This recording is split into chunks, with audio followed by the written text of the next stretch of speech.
Maison d'arrêt de Fleury-Mérogis, janvier 2006. La plus grande prison d'Europe. 6000 détenus en moyenne y séjournent. Il faudrait dire 6000 détenus y croupissent.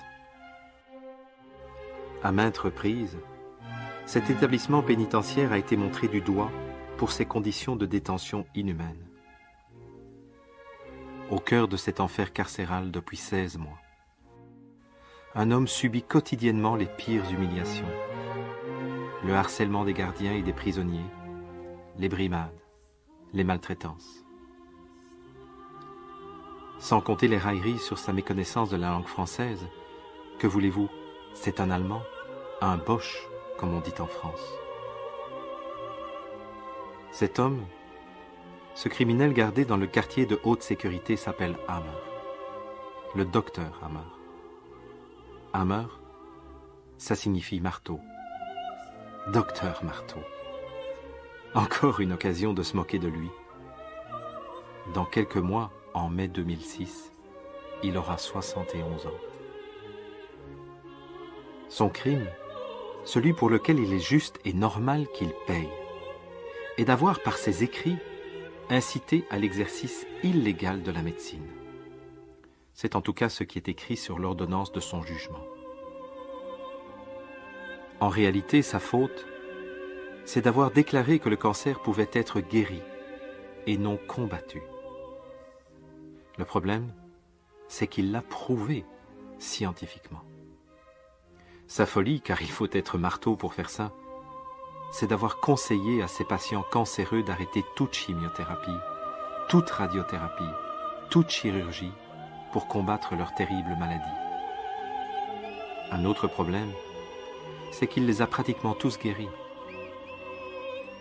Son inconscience, c'est d'avoir tenu tête à tout l'establishment scientifique et au lobby médico-pharmaceutique. Un autre problème encore, c'est qu'il a expliqué à lui seul ce que des milliers de chercheurs n'avaient pas réussi à démêler, malgré les milliards de dollars investis dans la recherche médicale. Depuis 1981, depuis 25 ans, envers et contre tout. Envers et contre tous. Einer gegen alle, comme il le dit dans son autobiographie publiée en 2004, juste avant d'entrer en prison. Seul contre tous.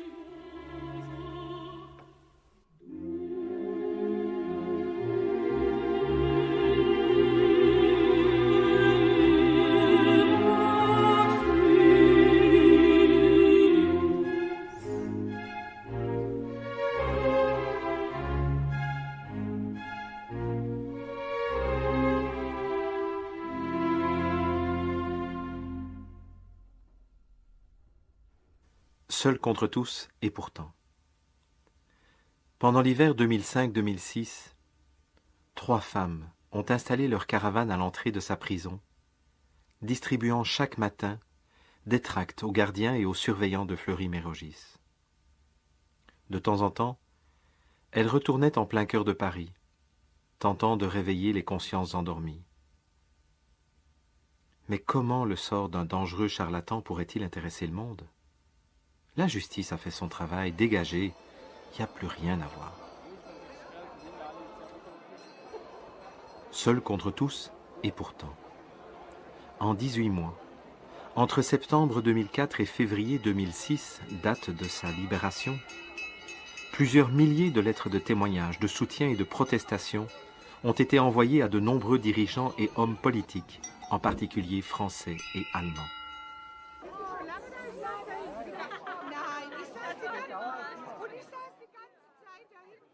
Seul contre tous, et pourtant. Un peu partout en France, en Italie, en Espagne, en Allemagne, des manifestations de soutien se sont organisées en faveur des travaux du docteur Hammer et de sa libération. Comme ici, à Tübingen, une ville allemande de Haute-Bavière, située un peu au sud de Stuttgart. Manifestation pacifique qui veut protester contre un pouvoir scientifique nimbé de son arrogante certitude. Manifestation bon enfant qui contraste avec l'extrême violence des faits qui perdurent depuis 25 ans en toute impunité. Ce jour-là, ils étaient venus de toute l'Allemagne, d'Autriche, de Suisse, d'Italie, de France, pour manifester aux portes de la faculté de médecine de l'université de Tübingen. Parmi les manifestants, des médecins, des homéopathes, des naturopathes, des psychothérapeutes, mais aussi beaucoup de patients qui se sont guéris naturellement de leur cancer grâce aux travaux du docteur Hammer. Ici et là, des pères et des mères de famille réclamant la liberté de choix thérapeutique pour eux et pour leurs enfants. Leur revendication, la reconnaissance officielle de la médecine nouvelle germanique, la théorie issue des travaux du docteur Hammer.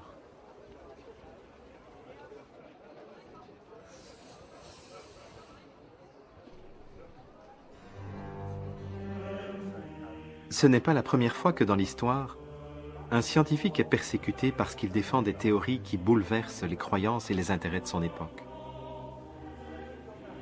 Pour nombre de ses sympathisants, l'affaire Hammer leur rappelle furieusement une autre affaire qui a longtemps résonné dans les esprits épris de vérité et de liberté.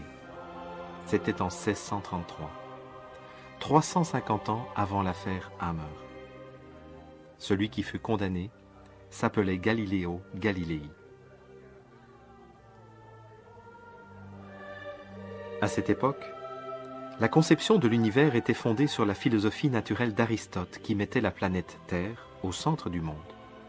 C'était au IVe siècle avant Jésus-Christ. Plus tard, Ptolémée avait proposé au IIe siècle après Jésus-Christ un modèle géocentrique du système solaire. Ce modèle fut accepté comme référence dans les mondes occidentaux et arabes pendant plus de 1400 ans. Il expliquait même, grâce à un modèle très compliqué, pourquoi la plupart des planètes avaient des mouvements apparemment rétrogrades. Cette vision géocentrique était soutenue par le clergé de Rome comme étant la seule compatible avec la foi chrétienne. De toute façon, le Concile de Trente avait décrété autour des années 1550 que l'interprétation des résultats scientifiques incombait à l'Église seule. D'ailleurs, le pape avait attribué à la plus célèbre université de l'époque, le Collège romain, dirigé par les jésuites, le monopole des interprétations scientifiques. Pourtant, cette approche géocentrique collait de moins en moins à la réalité des observations qui se faisaient de plus en plus nombreuses. Parmi celles-ci, le mouvement des taches solaires, les phases de la Lune et de Vénus, l'observation des satellites de Jupiter, tout cela n'entrait plus en compatibilité avec la théorie du géocentrisme. À la même époque que le Concile de Trente, Copernic, à la fois chanoine, médecin et astronome polonais, avait proposé un modèle héliocentrique du système solaire. Ce modèle avait l'énorme avantage de simplifier de beaucoup les explications relatives au mouvement apparent des planètes. Mais Copernic avait eu la prudence de ne publier ses travaux que sur son lit de mort, bien conscient que ses conclusions scientifiques subiraient l'opposition farouche du pouvoir religieux et scientifique en place. Rome ne s'y était pas trompé en acceptant seulement sa théorie comme hypothèse de travail et non comme vérité scientifiquement établie. 60 ans après, Kepler, un astronome allemand de la région de Stuttgart, étudia et confirma la théorie héliocentrique de Copernic. Pour lui, non seulement les planètes tournaient autour du Soleil, mais il calcula que leur trajectoire n'était pas circulaire, mais légèrement elliptique. Les lois de Kepler étaient tellement précises que plus tard, elles servirent de base aux théories de Newton sur la gravitation universelle, théorie toujours valable au XXIe siècle. Mais Kepler, lui aussi, eut la prudence de rester discret quant à ses découvertes. À la même époque que Kepler, un physicien et astronome italien du nom de Galilée jette les bases de la mécanique classique. Dans le même mouvement, il plonge corps et âme dans la défense opiniâtre des travaux de Copernic et de Kepler. C'est cette attitude qui lui fut fatale.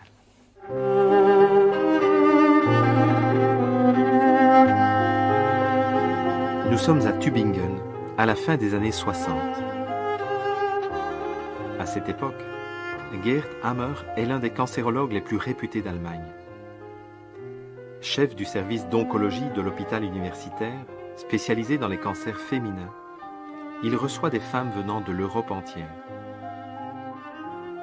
Créateur de génie, il dépose plusieurs brevets pour des inventions médicales, dont un scalpel révolutionnaire, encore utilisé aujourd'hui en chirurgie esthétique.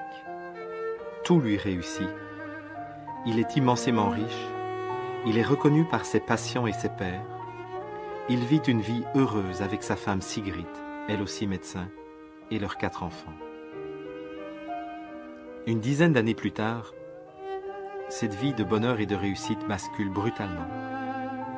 Son fils Dirk, âgé alors de 19 ans, passe des vacances paisibles avec sa sœur aînée Birgit et quelques amis.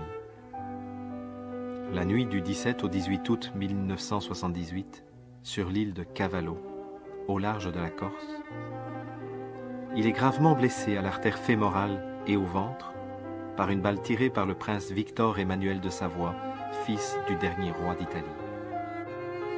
Victor Emmanuel de Savoie est arrêté immédiatement. Il est placé en détention provisoire dans une prison corse à Ajaccio pendant 6 semaines. Malgré une reconnaissance de culpabilité signée de sa main, le prince d'Italie ne sera jamais condamné par la suite pour son acte. Dirk, quant à lui, est admis aux urgences, cliniquement mort. Après sa réanimation in extremis et une première opération pour arrêter l'hémorragie, on est obligé de l'amputer de sa jambe droite. Après 110 jours de souffrance et 19 nouvelles opérations chirurgicales, Dirk meurt dans les bras de son père, le 7 décembre 1978, à l'hôpital de Heidelberg. Le docteur Gerd Hammer a alors 43 ans.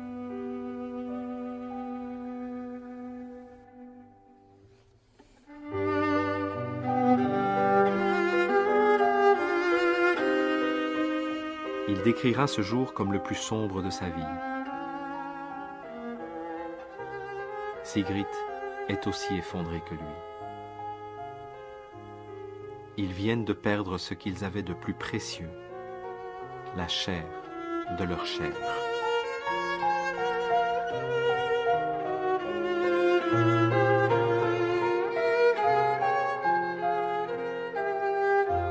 Trois mois plus tard, on diagnostique chez Gerd un cancer du testicule et chez Sigrid un cancer de l'ovaire. Après 2 opérations chirurgicales menées rapidement, Gerd reprend le travail. Pour lui, l'apparition du même cancer chez sa femme et chez lui n'est pas le fruit du hasard. Elle doit avoir un lien avec la perte brutale de leur enfant. À partir de là, systématiquement, le docteur Hammer interroge chacune de ses patientes atteintes d'un cancer. Il espérait tout au plus 30 à 40% de réponses qui établissent un lien entre le choc émotionnel et l'apparition de leur cancer.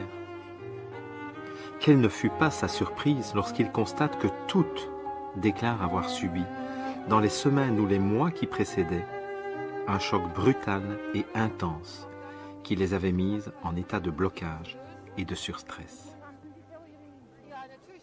Entre 79 et 81, Hammer récolte ainsi les témoignages de 6500 cancéreux et malades. De ces témoignages et des analyses qu'il en fait, il tire des conclusions d'autant plus surprenantes qu'il les vérifie dans 100% des cas, ce qui n'a jamais été le cas en médecine avant lui. Première conclusion, le cancer d'un organe particulier résulte toujours du même type de choc émotionnel. Un même organe est donc toujours relié au même ressenti émotionnel, ce qui lui permet d'établir une cartographie précise de chaque cancer en rapport avec les chocs ressentis. C'est ainsi qu'il a observé, par exemple, qu'un cancer du sein gauche, chez une femme droitière, est toujours provoqué par ce qu'il appelle un conflit de nid, en relation avec un enfant, réel ou virtuel. Le cancer des testicules ou des ovaires est en relation avec un conflit de perte brutale. Quant au cancer des os, par exemple, il est toujours déclenché par un grave conflit de dévalorisation. Deuxième conclusion, il parvient à visualiser sur les scanners du cerveau la trace du surstress provoqué par le choc émotionnel. Il découvre ainsi qu'à chaque type de choc correspond toujours la même zone du cerveau qui est toujours en relation avec le même organe. C'est ce qu'il vérifie. Dans les mêmes exemples que tout à l'heure, le conflit de nid se manifeste comme un foyer dans le cervelet droit latéral, le conflit de perte dans la partie occipitale du cerveau, tandis que le cancer des os dans la moelle du cerveau. Ainsi, l'examen précis et minutieux d'un scanner du cerveau permet au docteur Hammer de déterminer avec certitude quel organe est touché par le cancer.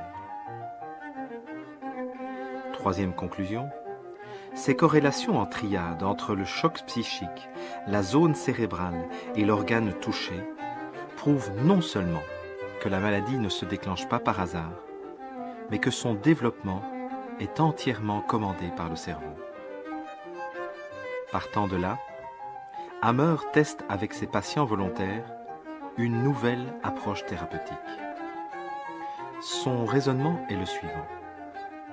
Si un choc brutal engendre un ressenti émotionnel traumatique, et si ce ressenti déclenche dans le cerveau la mise en route d'un programme biologique qu'on appelle une maladie, alors, si on résout la situation qui est à l'origine du choc, et ou si on résout le traumatisme émotionnel qui lui est relié, le cerveau devrait, en toute logique, commander et contrôler la régression de cette même maladie.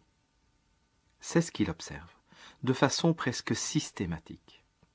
Il devient témoin ainsi de la dissolution, de la nécrose ou de la désagrégation naturelle des tumeurs cancéreuses en quelques semaines, sans chimiothérapie, sans radiothérapie et sans chirurgie. Au vu de ces nombreux résultats positifs en matière de guérison, Geert Hammer écrit dans l'urgence une thèse de post-doctorat qu'il dépose à la faculté de médecine de l'université de Tübingen en octobre 1981.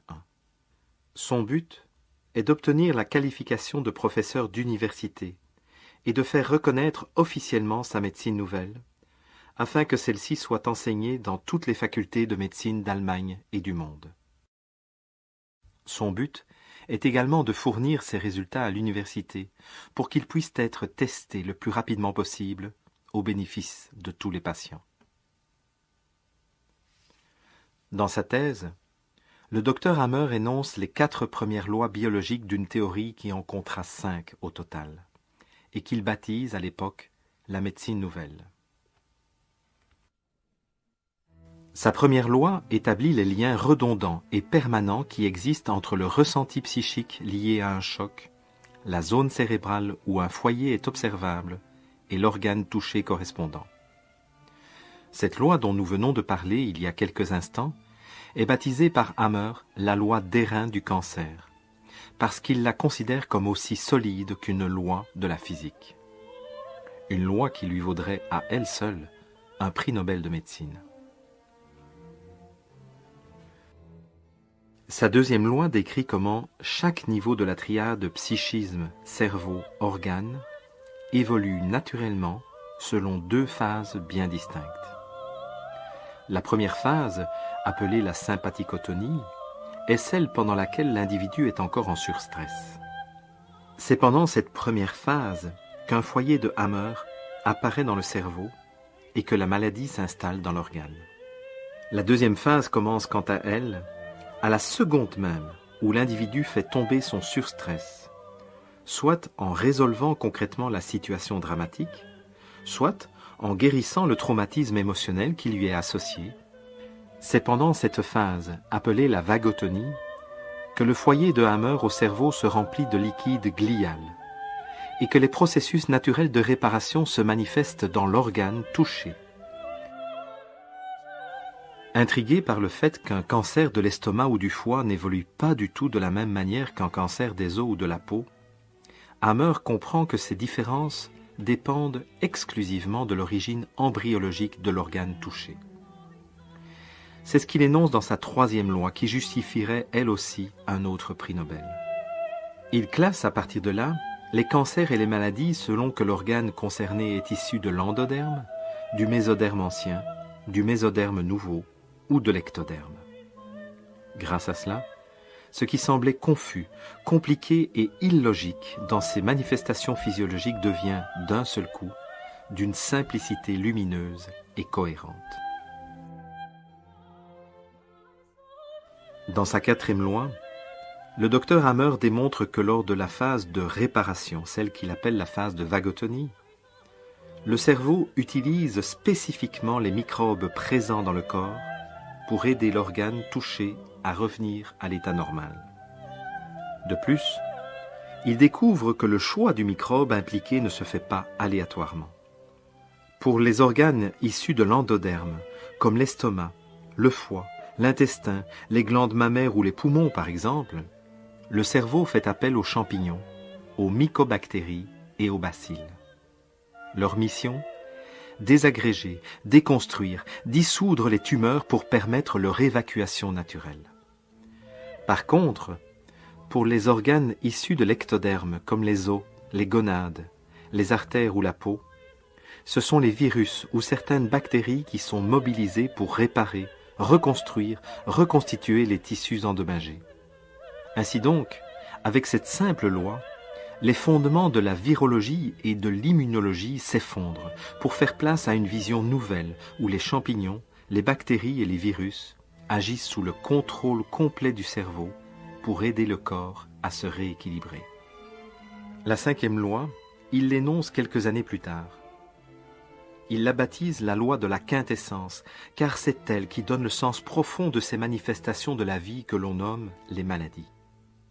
Selon cette loi, de loin la plus audacieuse de toutes, la maladie est un programme bien fondé de la nature qui apporte une réponse en urgence à une situation où la survie biologique est en jeu.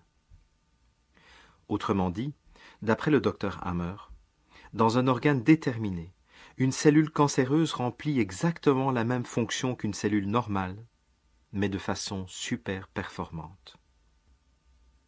Une fois le danger écarté, l'organisme n'a plus besoin de ce mode de fonctionnement en sur-régime. Le cerveau met fin à la première phase du programme et bascule alors dans la deuxième phase, celle du retour à la normale, où la tumeur devenue inutile se désagrège, se nécrose ou s'enkyste naturellement, selon des processus prévisibles et observables.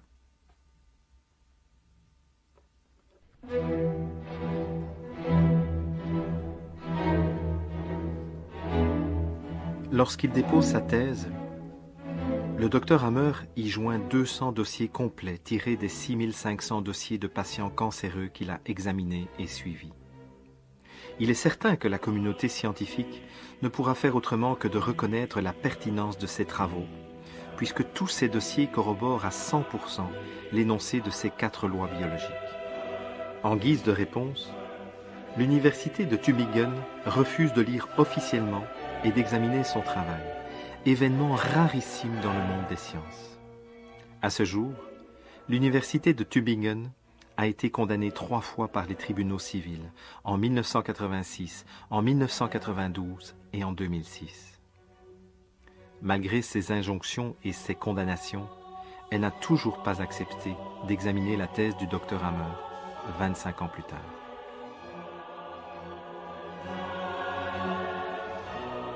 Pourtant, en 1992, à la demande d'un avocat de Hammer, l'ordre des médecins est contraint de vérifier le taux de survie des 6500 patients soignés par Hammer avec sa méthode originale.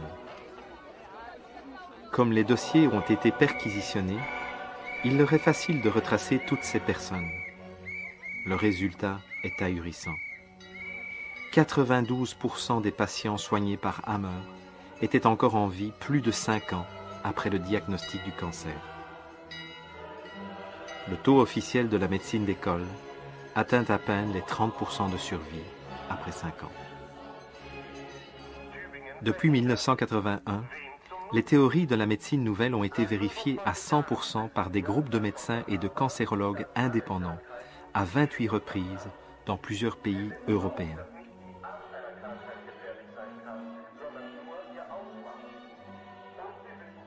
En décembre 1988, par exemple, à Vienne, en Autriche, le pape de la cancérologie autrichienne, le professeur Birkmayer, réunit 3 autres médecins autour du docteur Hammer et vérifie la loi des reins du cancer dans 100% des cas sur 7 patients inconnus du père de la médecine nouvelle. En mai 1990, à Namur, en Belgique, une quarantaine de médecins et de praticiens de santé vérifient la véracité de la médecine nouvelle sur l'ensemble des patients présentés à Hammer.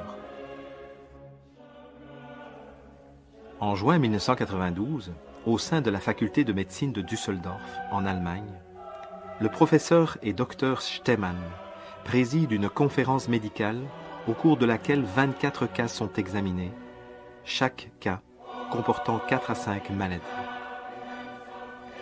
Les 24 cas s'étendaient aux maladies suivantes: cancer, leucémie, psychose, sclérose multiple, diabète, allergie, épilepsie, tumeur au cerveau, maladies infectieuses, tuberculose et sarcome. Au travers de cette centaine de maladies, les lois de la médecine nouvelle ont été vérifiées dans 100% des cas. En septembre 1998, l'Institut de cancérologie de l'Université de Trnov, en Tchéquie, invite le docteur Hammer à se soumettre à une vérification des lois de la médecine nouvelle, sur 7 cas comportant une vingtaine de maladies au total. À chaque fois, tous les scientifiques qui ont accepté de vérifier les lois de Hammer sont convaincus sans exception de leur pertinence et de leur véracité. Aujourd'hui, des centaines de médecins ont intégré cette approche dans leur pratique quotidienne avec succès, mais sont obligés de se cacher pour ne pas subir le même sort que Hammer. Car bouleverser les théories et les croyances scientifiques de son époque ne se fait pas sans risque, pour celui qui a l'impertinente audace de soutenir sa thèse seul contre tous. Tant Galilée que Hammer ont expérimenté ce qu'il en coûte de proposer un nouveau paradigme dans un domaine où les enjeux de pouvoir sont énormes. En 1610, en publiant son livre « Le Messager céleste », Galilée apportait une vision nouvelle de l'astronomie, du système planétaire et des lois qui le gouvernaient. Sa théorie était établie rigoureusement selon les lois d'objectivité et de reproductivité en vigueur dans le monde scientifique.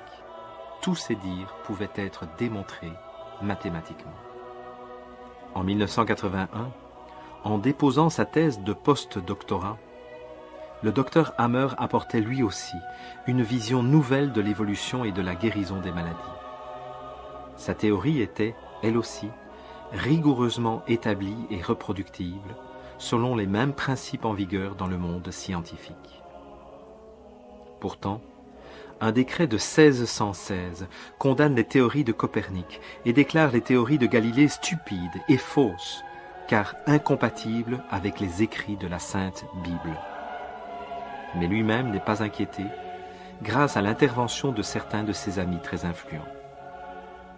Directement après le dépôt de sa thèse en 1981, Hammer est mis à la porte du service d'oncologie de l'hôpital universitaire de Munich, dont il est le chef. Mais on lui permet de poursuivre ses recherches personnelles, de soigner ses patients en privé et d'intervenir dans les médias d'Allemagne, d'Autriche et de Suisse. En 1633, Galilée est à nouveau mis sur la sellette, suite à la publication de son dialogue, premier essai d'un physicien dans l'histoire et chef-d'œuvre de logique argumentaire. Il est traîné devant le tribunal de l'Inquisition et jugé par le Saint-Office. pour ne pas subir le même sort que Giordano Bruno, qui fut brûlé vif à cause de ses travaux sur le matérialisme et la pluralité des mondes, Galilée se rétracte, abjure ses théories et demande pardon à genoux. C'était le 16 juin 1633. En 1986, devant son refus d'abjurer ses convictions scientifiques, le tribunal retire à Hammer son droit d'exercer la médecine, le considérant comme dangereux et fou. Entre 1986 et 1996, Hammer échappe de justesse à 4 tentatives d'internement psychiatrique. Entre mai 1997 et mai 1998, il est emprisonné à la prison de Cologne pour avoir fourni des renseignements à 3 malades alors qu'il n'a plus de licence de médecin. De septembre 2004 à février 2006, il est emprisonné à Fleury-Mérogis pour avoir incité à l'exercice illégal de la médecine. À différentes reprises, l'ordre des médecins et les tribunaux civils ont supplié le docteur Hammer de renoncer à ses théories. Celui-ci n'a jamais accepté de mettre un genou à terre, contrairement à Galilée. Et il a tout perdu. Sa carrière, sa réputation, sa richesse, son droit d'exercer la médecine, et même la vie de sa femme, décédée d'un infarctus en 1985. L'Inquisition n'est pas morte. Elle n'a fait que changer de forme et de visage.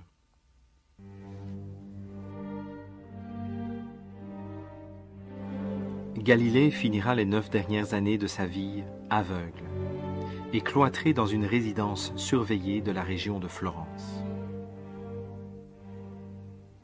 Après s'être réfugié dans le sud de l'Espagne jusqu'en mars 2007, le docteur Hammer a été forcé de fuir à nouveau vers une destination tenue secrète, loin de l'Europe.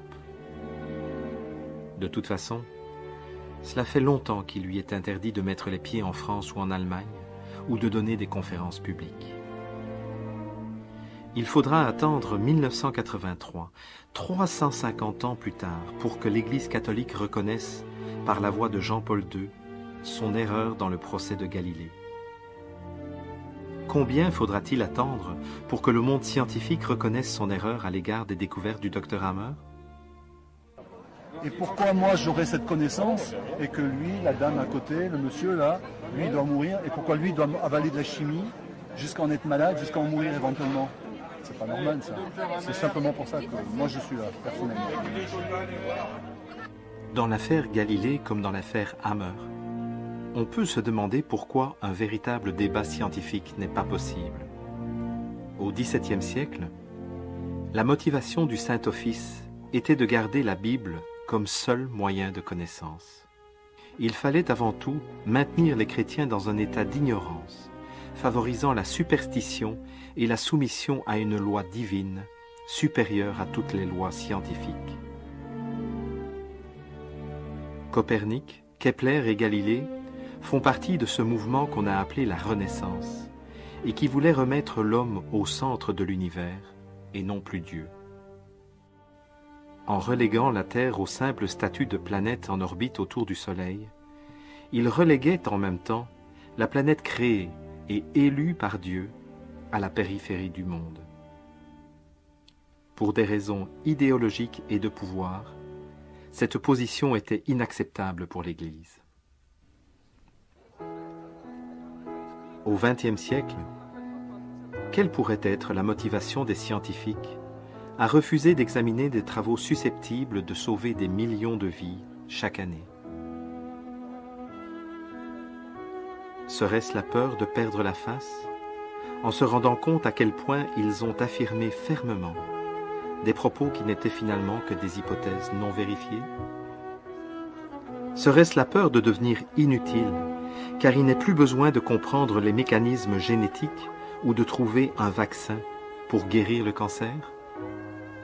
Serait-ce les pressions du complexe médico-pharmaceutique qui n'a pas du tout intérêt à ce que le cancer se guérisse aussi facilement et sans coût financier ni biologique excessif?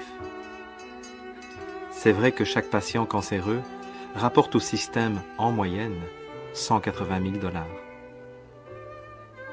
Ou serait-ce tout simplement la peur de perdre le pouvoir, en voyant les patients redevenir responsables de leur propre processus de guérison, en apprenant à résoudre les conflits qui ont été à l'origine de leur cancer.